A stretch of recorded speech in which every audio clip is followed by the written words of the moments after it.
Paramedical hub channel में आप सभी बच्चों का स्वागत है। आप लोग जो है मस्ती से जो है हेमेटोलॉजी का तैयारी कर रहे हैं, इसमें कोई दिक्कत नहीं है। आप लोगों को लगातार एक सीक्वेंस में वीडियो अवेलेबल हो रहा है।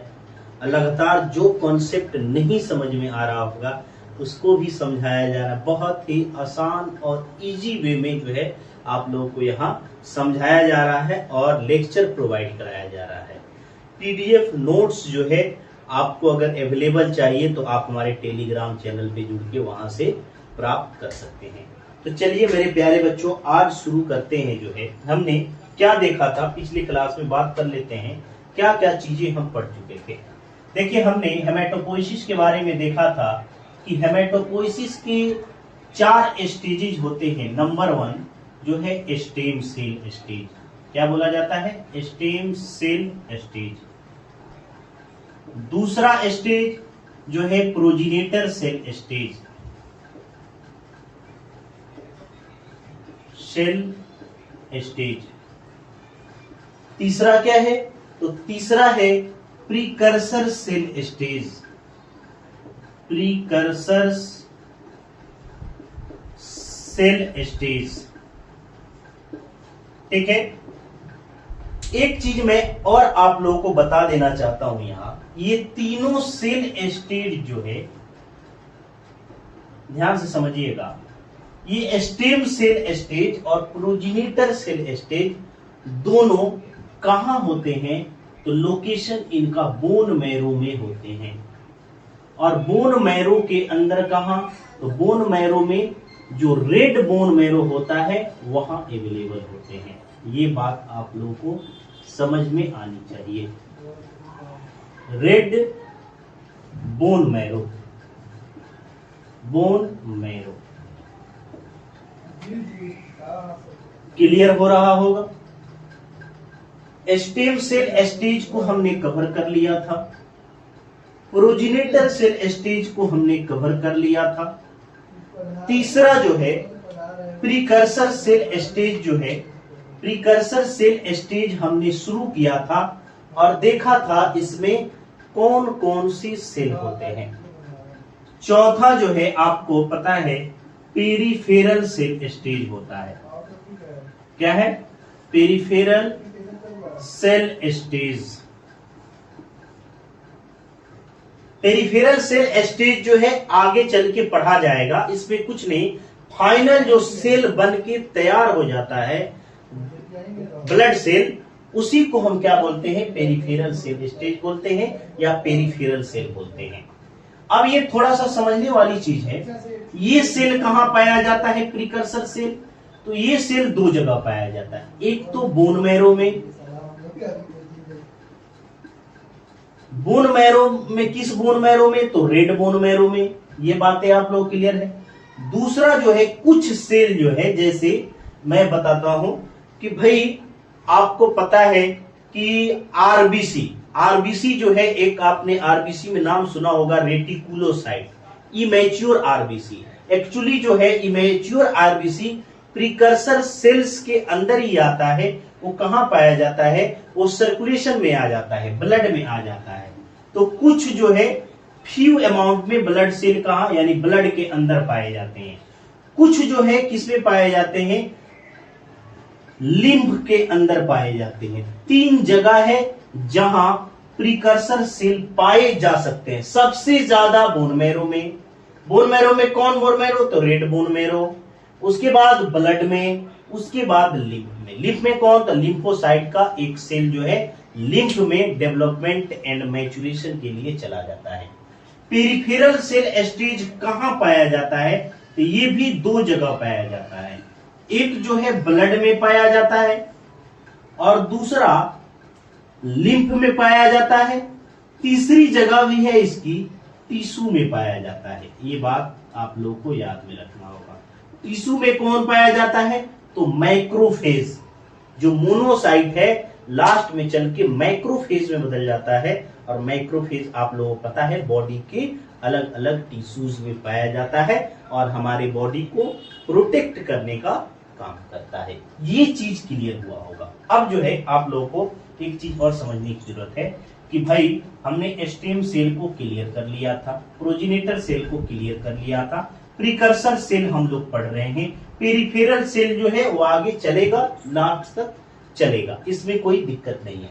अब प्रीकर्सर सेल में कौन कौन से सेल होते हैं, अब यहीं से अलग अलग ग्रुप स्टार्ट होगा और अलग अलग जो है उसको हम बोलेंगे इरिथ्रोपोइसिस, ल्यूकोपोइसिस, ल्यूकोपोइसिस में ग्रेनुलोपोइसिस, ग्रेनुलोपोइसिस के बाद क्या है थ्रोम्बोसाइटोपोइसिस, अलग अलग जो है पोइसिस यहाँ देखने को मिलेगा। तो चलिए जो है अब हम स्टार्ट करते हैं प्रीकर्सर सेल स्टेज का, जो है हमने पढ़ा था पिछले लेक्चर में, लेकिन आज उसमें से एक सेल लेंगे और उसका अगला सीरीज डेवलपमेंट एंड मैच्योरेशन देखेंगे।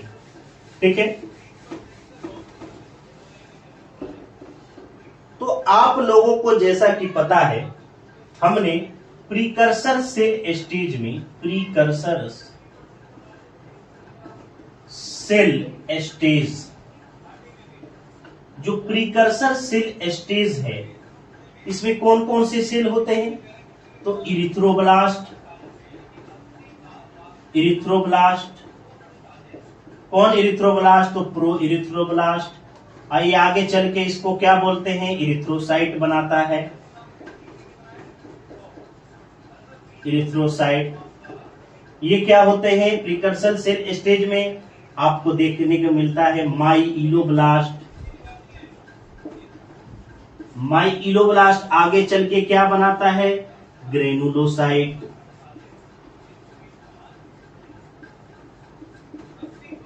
जब ये ग्रेनुलोसाइट बनाता है तो इसको हम क्या बोलते हैं, ग्रेनुलोपोइसिस।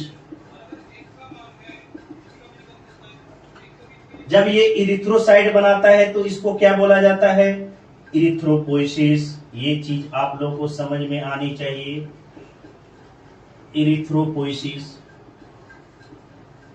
समझ में आ रहा है, क्लियर हो रहा है कॉन्सेप्ट। फिर अगर मैं बात करूं इसी का सेल जो है प्रीकर्सर सेल स्टेज में जो है, फिर आगे 1 नंबर मैं इसको दे देता हूं, इसको 2 नंबर दे देता हूं, इसको 3 नंबर में हमने लिख लेते हैं मोनोब्लास्ट को, मोनोब्लास्ट।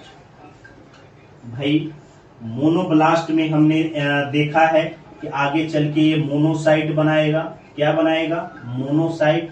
अब इसको हम क्या बोलेंगे भाई, मोनोसाइटोपोइसिस बोला जाएगा, साइटोपोइसिस या प्रोसेस क्या कहलाएगा, मोनोसाइटोपोइसिस कहलाएगा।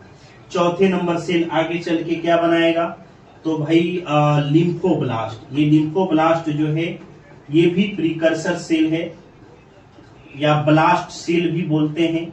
लिम्फोब्लास्ट लिम्फोसाइट बनाएगा और लिम्फोसाइट जब बनाएगा तो इस प्रक्रिया को हम क्या बोलेंगे, इस प्रक्रिया को बोलेंगे लिम्फोपोइसिस,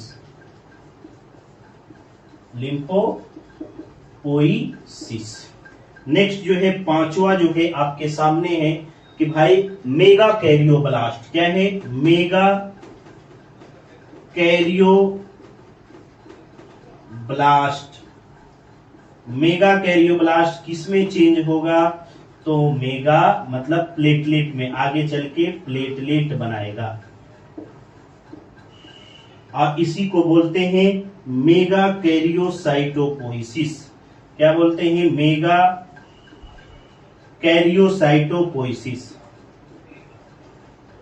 या इसको बोलते हैं भाई थ्रोम्बोपोइसिस।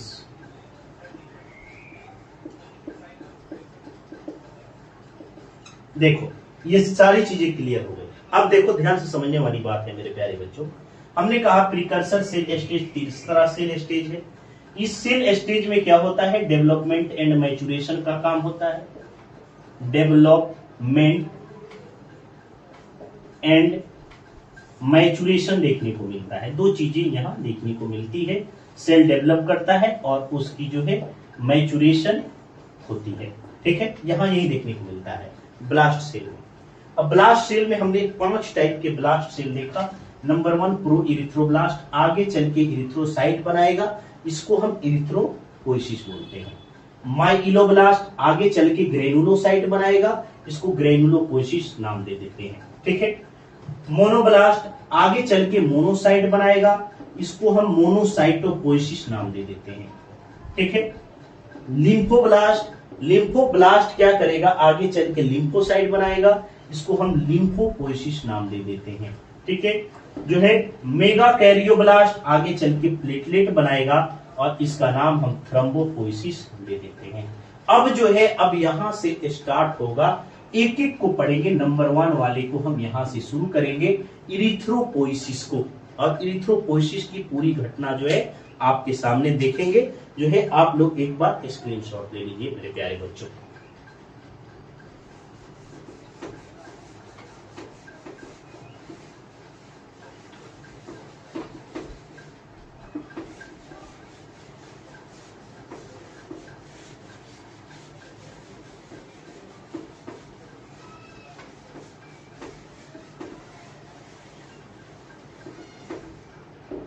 देखो मेरे प्यारे बच्चों, जो है अब हम इरिथ्रोपोइसिस शुरू कर रहे हैं। हेमेटोपोइसिस हमने देखा, लेकिन अब यहां जो है इरिथ्रोपोइसिस शुरू हो रहा है। इरिथ्रोपोइसिस, अब इरिथ्रोपोइसिस का मतलब क्या होता है, ये चीज समझते हैं। देखो ये चीज समझने वाली बात है मेरे प्यारे दोस्तों। देखो क्या है, इरिथ्रोपोइसिस एक ग्रीक वर्ड है, या 2 ग्रीक वर्ड से मिलकर बना है, इसलिए 2 ग्रीक वर्ड मिला हुआ है। 2 ग्रीक वर्ड कौन कौन, तो देखो एक वर्ड है इरिथ्रो, और हर एक का अपना मीनिंग होगा। अब प्लस जो है पोइसिस वर्ड से मिलकर बना हुआ है, पोइसिस।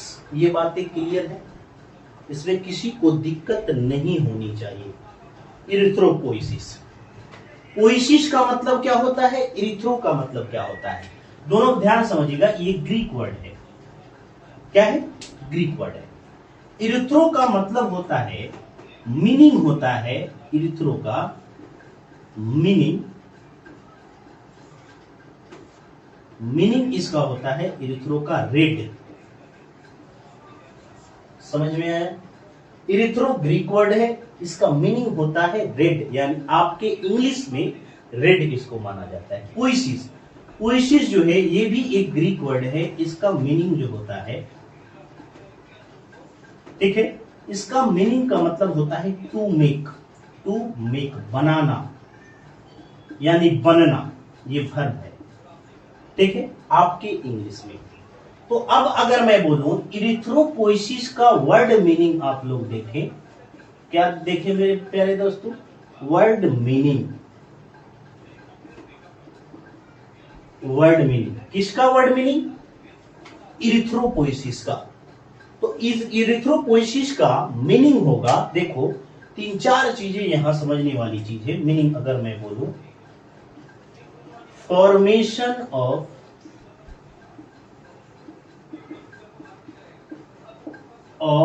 रेड सेल, इसका मीनिंग होगा या करके जेनरेशन ऑफ रेड सेल या रेड ब्लड सेल। तीसरा होगा कि भाई सिंथेसिस मतलब भी बनना होता है, फॉर्मेशन मतलब भी बनना होता है, सिंथेसिस ऑफ आरबीसी। ठीक है, अगर मैं बोलूं कि भाई synthesis of RBC, synthesis of erythrocyte, बहुत सारे नाम इसको दे सकते हैं, इरिथ्रोसाइट। तो ये मीनिंग है, वर्ड का मीनिंग आप लोगों को समझ में आ गया होगा कि इरिथ्रोपोइसिस का मीनिंग क्या होता है, इसको क्या करते हैं। क्लियर है, इसमें किसी को कोई डाउट और दुविधा नहीं होनी चाहिए मेरे प्यारे बच्चों। लल्लू लाल आप लोगों को समझ में आ गई होगी, ये चीजें क्लियर है, ये सारी चीजें समझ में आ गई होगी। अब हम बात करेंगे भाई इसका डिफिनेशन क्या होगा, क्या बात करेंगे डेफिनेशन की। डिफिनेशन कि भाई हम इरिथ्रोपोइसिस का डिफिनेशन कैसे लिखेंगे। तो आपको पता है इरिथ्रोपोइसिस, पोइसिस एक है फॉर्मेशन, तो कहेंगे erythropoiesis is a formation, erythropoiesis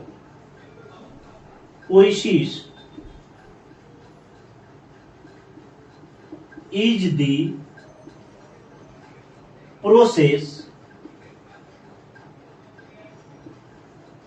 process of origin, ध्यान से देखिएगा, origin, proliferation,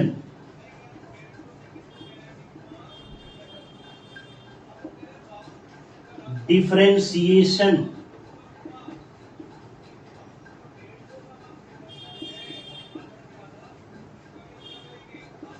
origin, proliferation, differentiation, development and maturation of RBC called erythropoiesis, उसको इरिथ्रोपोइसिस बोलेंगे।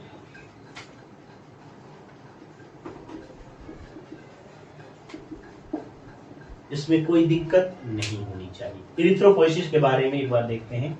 इरिथ्रोपोइसिस ग्रीक वर्ड है, दो ग्रीक वर्ड से मिलकर बना है, एक इरिथ्रो, दूसरा पोइसिस। इरिथ्रो का मतलब होता है रेड, पोइसिस का मतलब होता है टू मेक, बनाना। अगर मैं बोलूं इसका इरिथ्रोपोइसिस का वर्ड मीनिंग क्या होगा, तो formation of red blood cell, formation of erythrocyte, formation, synthesis of erythrocyte, synthesis of red blood cell, या अगर मैं बात करूं कि generation of red blood cell. ये बातें आप लोगों को क्लियर हुई। अब हम डिफिनेशन की तरफ चलें, तो डिफिनेशन का मतलब है इरिथ्रोपोइसिस इज अ प्रोसेस, एक प्रक्रिया है, प्रोसेस है, ऑफ किसका, ओरिजिन, ओरिजिन हो रहा है, प्रोलिफरेशन, ओरिजिन मतलब उसकी उत्पत्ति हुई, संख्या बढ़ा, डिफरेंशिएशन हुआ, किसी और सेल में चेंज हुआ, डेवलपमेंट एंड मैचुरेशन हुआ, किसका, ऑफ इरिथ्रोसाइट यानी आरबीसी का, कॉल्ड इरिथ्रोपोइसिस। ये चीजें समझ में आई होंगी। एक बार आप लोग स्क्रीनशॉट लीजिए, आगे बढ़ते हैं।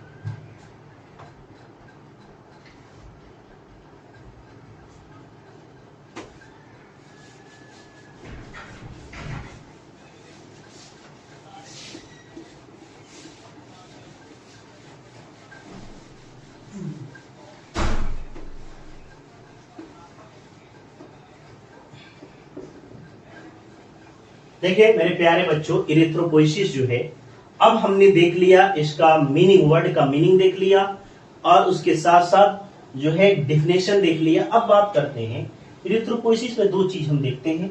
क्या क्या देखेंगे बाबू, ओरिजिन, यहां ध्यान दो, ओरिजिन, ओरिजिन कहां से हुई है, कोई भी या ल्यूकोपोइसिस हो, या थ्रोम्बोपोइसिस हो, या इरिथ्रोपोइसिस हो, सभी चीज का ओरिजिन है स्टेम से, स्टेम से। लोकेशन कहां है ओरिजिन का, तो bone marrow, marrow, bone marrow location है। स्टेम सेल कहां रहता है, तो बोन मैरो में रहता है। इसमें कोई दिक्कत की बात नहीं होनी चाहिए। उसके बाद एंड, अगर मैं बात करूं, इधर साइड में हमने एंड लिख लिया है कि एंड, अंत कहां है, यानी फाइनल क्या बन रहा है, उसके बारे में बात करेंगे। फाइनल जो है इरिथ्रोपोइसिस से रेड ब्लड सेल बनेगा, ये आपको पहले से जाहिर हो गई है। ओरिजिन कहां हुआ, स्टेम सेल से शुरुआत हुई, फाइनल रेड ब्लड सेल बनेगा, आरबीसी बनेगा, या इसी को इरिथ्रोसाइट बोलते हैं। इसमें किसी को कोई दिक्कत नहीं होनी चाहिए। अब एक चीज मैं आप लोगों को यहां बता देना चाहता हूं, इरिथ्रोपोइसिस में आप रेड सेल का फॉर्मेशन कर रहे हैं, ये जान लिया। डेली फॉर्मेशन कितना होता है, daily formation, daily red blood cell कितना बनता है, डेली फॉर्मेशन ऑफ आरबीसी कितना बनता है, ये आपको समझना होगा। एक दिन में आरबीसी कितना बनता है? देखो 1% ऑफ टोटल ब्लड से 1% ऑफ टोटल आरबीसी। अगर किसी व्यक्ति के अंदर 100 ml ब्लड है, 100 ml ब्लड है, या अगर मैं बोलूं 100 आरबीसी है, रेड ब्लड सेल है, तो 1 आरबीसी बनेगा। अगर 1 लाख आरबीसी है तो 1000 आरबीसी रोज बनेगा। तो ऐसे आप आंकड़ा लगा सकते हो कि कितना एक व्यक्ति के अंदर एक जो है उसके वजन के एतबार से ब्लड होता है किसी व्यक्ति में, कि उसके टोटल बॉडी वेट का 8% होता है। लेकिन जितना भी आरबीसी है, जितना भी आरबीसी एक नॉर्मल एडल्ट के अंदर होना चाहिए, उसका 1% डेली बनता है, पर डे। अगर मैं बोलूं पर डे, ये बात आप लोगों को दिक्कत नहीं होनी चाहिए नॉर्मल कंडीशन में। अगर मैं आप लोगों को यहां बोलूं एक चीज और, site of formation, site of erythropoiesis, erythropoiesis का साइट क्या है, किस जगह बनता है? तो साइट ऑफ इरिथ्रोपोइसिस क्या है बाबू? Bone marrow. क्या है? Bone marrow. Bone marrow. Bone marrow में कौन बोन मैरो? तो यहां red bone marrow. Bone marrow का कौन सा पार्ट? Red bone marrow. इसमें कोई दिक्कत नहीं होनी चाहिए। ये हो गया इरिथ्रोपोइसिस का मतलब साइट ऑफ इरिथ्रोपोइसिस, पूरा ब्लड सेल का फॉर्मेशन कहां हो रहा है। अब अगर मैं बोलूं site of development and maturation, इसका डेवलपमेंट कहां होता है? डेवलपमेंट एंड मैचुरेशन, ये साइड, दोनों में अंतर है मेरे प्यारे बच्चों। एक जो है कहां बन रहा है, तो जो है bone marrow, red bone marrow basically माना जाएगा। Site of development and maturation माना जाएगा कि भाई bone marrow, red bone marrow,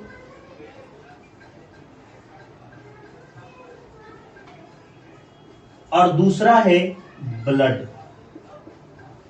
RBC का जब इमेच्योर आरबीसी किसको बोलते हैं? रेटिकुलोसाइट को। रेटिकुलोसाइट ब्लड में 24 से 48 घंटा पहले ही आ जाता है और वहां 24 से 48 घंटे के बाद आरबीसी में बदलता है। ये बात आप लोगों को पता है, इसलिए 2 साइट लिखा गया है कि डेवलपमेंट एंड मैचुरेशन कहां होगा? रेड बोन मैरो और ब्लड। ये दिक्कत नहीं होनी चाहिए। क्लियर है? अब एक और चीज, महत्वपूर्ण चीज है कि भाई इस डेवलपमेंट यानी इरिथ्रोपोइसिस में पीरियड कितना लगता है, समय कितना लगता है?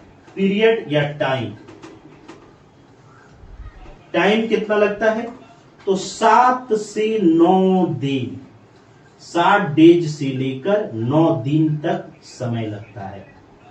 ठीक है, इसमें किसी को कोई दिक्कत नहीं होनी चाहिए। कितना जगह 5 से 7 दिन भी दिया जाता है कि कितना समय लगता है? 5 to 7 डेज। अब इसमें कोई दिक्कत नहीं होनी चाहिए। ठीक है, अब आप लोग जो है एक बार स्क्रीनशॉट ले लीजिए, आगे बढ़ते हैं।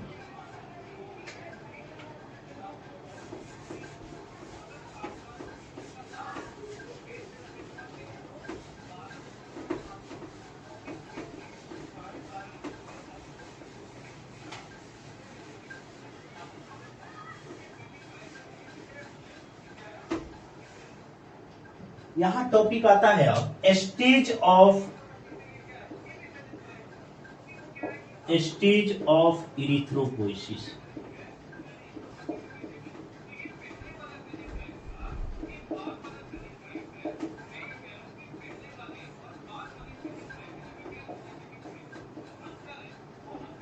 स्टेज ऑफ इरिथ्रोपोइसिस कि किस स्टेज में इरिथ्रोपोइसिस होता है। ठीक है, किन किन स्टेज में इरिथ्रोपोइसिस होता है, तो अब थोड़ा सा हम लोग ध्यान देंगे। सबसे पहले क्या होता है मेरे प्यारे बच्चों कोई भी चीज ऐसा नहीं है कि इरिथ्रोपोइसिस, ल्यूकोपोइसिस वहीं से स्टार्ट हुआ। देखो सबसे पहले स्टेम सेल बनता है, स्टेम सेल। ये स्टेम सेल ल्यूकोपोइसिस के लिए भी है, इरिथ्रोपोइसिस के लिए भी है, थ्रोम्बोपोइसिस के लिए है। इसी को क्या बोलते हैं, ओरिजिन बोलते हैं। यहीं से ओरिजिन होता है और यहीं पे क्या होता है, प्रोलिफरेशन भी स्टार्ट हो जाता है। प्रोलिफरेशन, संख्या बढ़ना, प्रोलिफरेशन। स्टेम सेल के बाद क्या आता है, तो प्लुरिपोटेंट हेमेटोपोइटिक स्टेम सेल। ये कमिटेड, अनकमिटेड भी होता है और कमिटेड भी होता है। अनकमिटेड और कमिटेड। जब कमिटेड हो जाता है तो ये दो टाइप में बढ़ जाता है। कमिटेड होके दो टाइप में बटा, कौन कौन, तो एक जो है माइलोइड स्टेम सेल और लिम्फोइड स्टेम सेल। लेकिन स्टेज ऑफ इरिथ्रोपोइसिस देख रहे हैं तो यहां अब माइलोइड स्टेम सेल आएगा। लिम्फोइड स्टेम सेल यहीं से हम साइड कर देंगे, माइलोइड स्टेम सेल।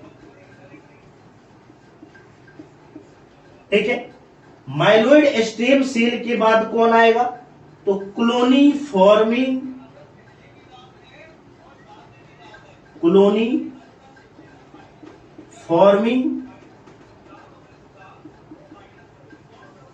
यूनिट, ई, यहां ई फॉर इरिथ्रोसाइट। अब ये कॉलोनी आ गया। आगे अब जो है किसमें चेंज होगा, अब यहां से यहां तक जो है, अगर मैं 2 इसको नंबर दूं, इसको 3 दूं, इसको 4 दूं, तो 2, 3, 4 जो है ये क्या है, ये जो है प्रोजेनिटर सेल स्टेज में एंटर किया है। सेल स्टेज दूसरा स्टेज है। अब यहीं से कॉलोनी फॉर्मिंग यूनिट क्या बना लेगा, तो भाई पांचवा जो सेल बनेगा वो होगा भाई प्रो इरिथ्रोब्लास्ट। क्या बनेगा, प्रो इरिथ्रोब्लास्ट। अब प्रो इरिथ्रोब्लास्ट को ही क्या बोलते हैं, दूसरा नाम है मेगैलोब्लास्ट। इसी का नाम दिया गया है नॉर्मोब्लास्ट।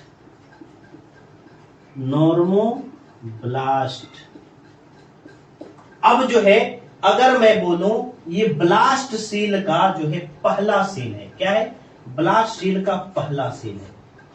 अब यहां आगे फिर जो है आगे बढ़ेगा, जो है आगे बढ़ के क्या बनाएगा, तो आपको पता है कि आगे बढ़ेगा और यहां दूसरा सेल बनाएगा जिसका नाम दिया जाएगा अर्ली इरिथ्रोब्लास्ट।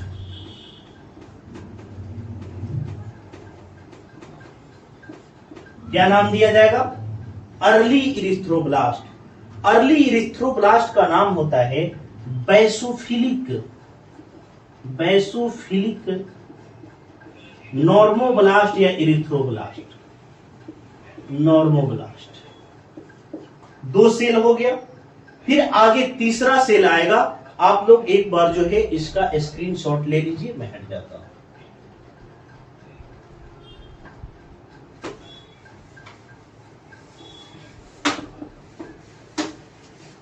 2 सेल देख लिए हैं, अर्ली इरिथ्रोब्लास्ट देख लिए हैं। तीसरा कौन आएगा, तीसरा जो है आपके सामने है कि भाई अर्ली के बाद इंटरमीडिएट आएगा। Intermediate erythroblast.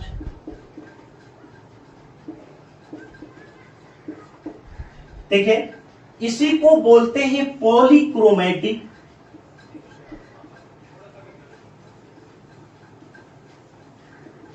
नॉर्मोब्लास्ट या इरिथ्रोब्लास्ट। ठीक है, चौथा इसका जो सेल होगा, ये सब प्रीकर्सर सेल स्टेज का सेल है। किसका सेल है, प्रीकर्सर सेल स्टेज का। चौथा सेल जो है आपके सामने जो आएगा, इसके बाद इंटरमीडिएट के बाद क्या आएगा, लेट आएगा। चौथा लेट इरिथ्रोब्लास्ट।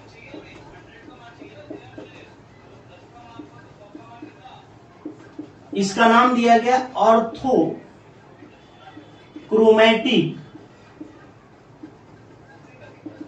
इरिथ्रोब्लास्ट या नॉर्मोब्लास्ट। जो पांचवा सेल बनेगा इसका वो होगा रेटिकुलोसाइट। इसी को बोला जाता है इमैच्योर आरबीसी।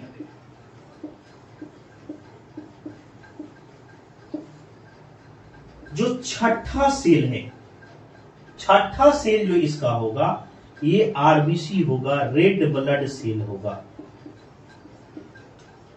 Blood cell. अब यहां से ये सेल समाप्त हो जाएगा, आरबीसी बन जाएगा। और ये क्या होगा, ये तीसरा स्टेज ना होके अब चौथा स्टेज होगा। यही है पेरिफेरल सेल।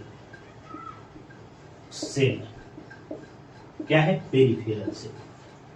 ओरिजिन कहां हो रहा है, स्टेम सेल से, फाइनली जाना कहां है, पेरिफेरल सेल। अब देखो ये इमैच्योर आरबीसी कहां लोकेशन इसका ब्लड में रहता है। ब्लड इससे पहले जो भी सेल हैं इसके पहले सभी बोन मैरो में होते हैं। बोन मैरो, ये बातें आप लोगों को क्लियर हुई होगी। बोन मैरो, ठीक है, ये बातें आप लोगों को समझ में आई होगी।